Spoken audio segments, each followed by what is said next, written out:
Assalamualaikum warahmatullahi wabarakatuh. Alhamdulillah, wassalatu wassalamu ala rasulillah wa ala alihi wa sahbihi wa man wala. Ashhadu an la ilaha illallah wa ashhadu anna muhammadar rasulullah la nabiyya ba'dah, amma ba'd. Bapak, ibu-ibu, kaum muslimin dan kaum muslimat, jamaah salat zuhur Masjid Taqwa Muhammadiyah rahimahumullah. Tausiah kita pada kesempatan kali ini mentadabburi firman Allah yang terdapat di dalam Al-Qur'anul Karim, Surat Al-Qasas, surat yang ke-28, ayat yang ke-59. A'udzu billahi minasy syaithanir rajim. Bismillahirrahmanirrahim. Wa ma kana rabbuka muhlikal qura hatta yab'atha rasulan fi ummiha rasulan yatlu alaihim ayatina wa ma kunna muhlikil qura illa wa ahluha zalimun. Sadaqallahul azim. Al-Quran surat Al-Qasas ayat yang ke-59.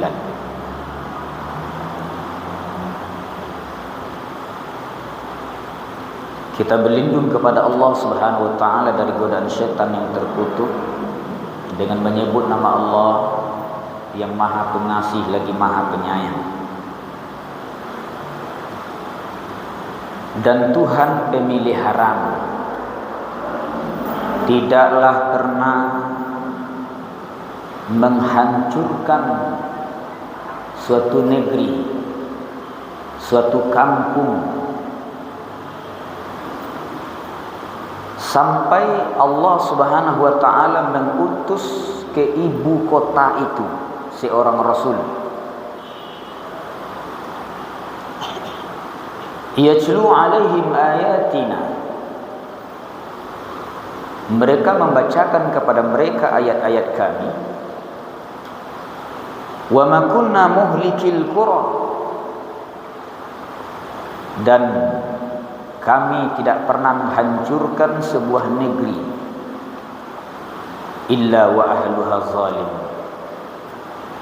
kecuali penduduknya melakukan kezaliman yang mantap.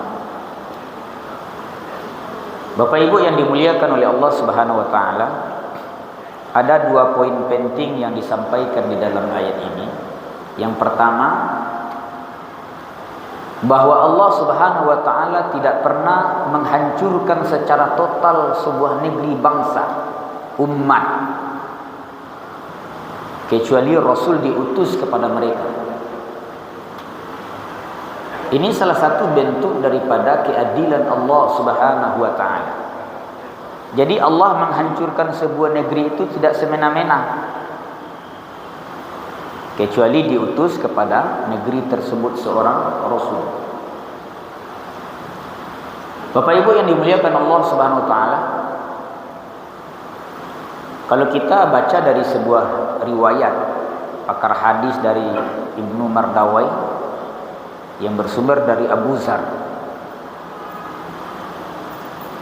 itu Nabi jumlahnya lebih kurang 124.000 dan Rasul jumlahnya 313. Di dalam Al-Quran surat An-Nisa ayat yang ke-164, Allah Subhanahu wa taala berfirman, menyampaikan kepada Rasul sallallahu alaihi wasallam, ada Rasul yang kami ceritakan kepadamu Muhammad, ada juga yang tidak kami ceritakan. Yang selama ini kita tahu Bapak Ibu, beda Nabi dan Rasul. Nabi adalah manusia laki-laki yang menerima wahyu, tidak wajib menyampaikan kepada umatnya. Rasul menerima wahyu untuk dirinya dan wajib menyampaikan kepada umatnya. Sebenarnya ini perlu diteliti lagi, Pak. Sebab baik Nabi dan Rasul punya kewajiban menyampaikan dakwah Islam. Oleh karena itu pengertian yang tepat perbedaan antara Nabi dan Rasul itu, kalau Nabi itu tidak membawa syariat yang baru, sementara Rasul membawa syariat yang baru. Nabi itu adalah pelanjut, membawa syariat pelanjut atau melanjutkan syariat dari Rasul sebelumnya. Bukan berarti bahwa Nabi tidak memiliki kewajiban menyampaikan kepada manusia. Nah, kemudian Allah Subhanahu wa taala tidak pernah membumi hanguskan sebuah negeri, bangsa, kecuali penduduknya telah melakukan banyak kezaliman.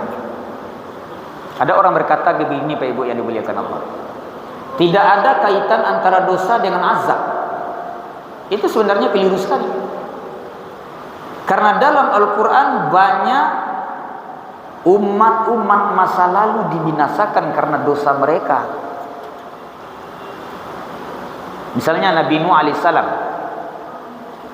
diberikan umur oleh Allah 1000 tahun kurang 50, artinya 950 tahun. Selama itu dia berdakwah, sedikit yang mau beriman. Bahkan anak kandungnya sendiri Kan'an tidak mau beriman. Allah Subhanahu wa taala menghancurkan kaum Nuh, dan tidak ada seorang pun yang tersisa kecuali bagi mereka yang mau masuk ke dalam kapal Nabi Nuh alaihissalam. Apa dosa umat Nabi Nuh ini? Tidak mau diatur, menyembah berhala, melakukan kemaksiatan dan sebagainya. Kemudian kaum Ad dalam Quran.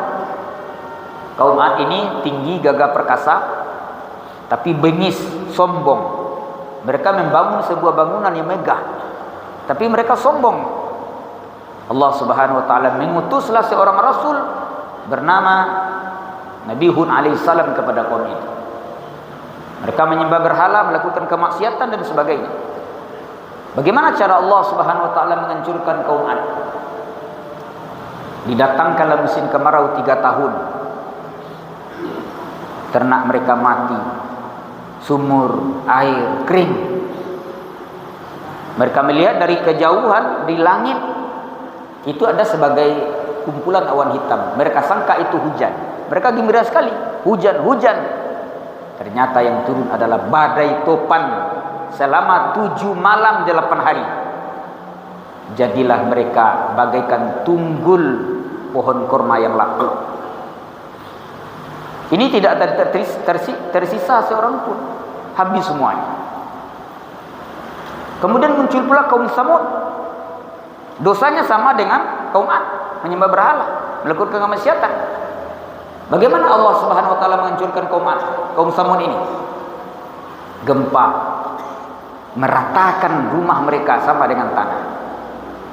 Di samping gempa besar terjadi, suara menggelegar dari langit membuat kuping mereka pecah. Tidak ada seorang pun yang selamat, kaum Samud. Ya, Pak. Kaum Sodom, diutuslah seorang rasul namanya Nabi Lut alaihissalam. Kalau kaum Samud diutus Nabi Saleh. Kaum Sodom diutuslah Nabi Lut alaihissalam. Apa kemaksiatan yang dilakukan oleh kaum Nabi Lut? Sodom, LGBT kalau bahasa awak gini, Pak. Pengikut kaum Nabi Lut itu sekarang itu masih banyak, Pak. Itu data terbaru. Jawa Barat LGBT terbesar. Sumatera Barat nomor 5. Nah, coba bayangkan. Kaum Nabi Lut dihancurkan Allah dengan cara letusan gunung terbesar, membuat negeri mereka itu diputar balikan dan hancur. Sampai sekarang tidak pernah tersisa. Itulah yang disebut Allah dalam Quran, bahwa Allah tidak akan pernah menghancurkan sebuah negeri kecuali penduduknya telah melakukan kezaliman yang mantap. Saya kira demikian kajian singkat kita ini, semoga bermanfaat. Wabillahi taufiq wal hidayah. Assalamualaikum warahmatullahi wabarakatuh.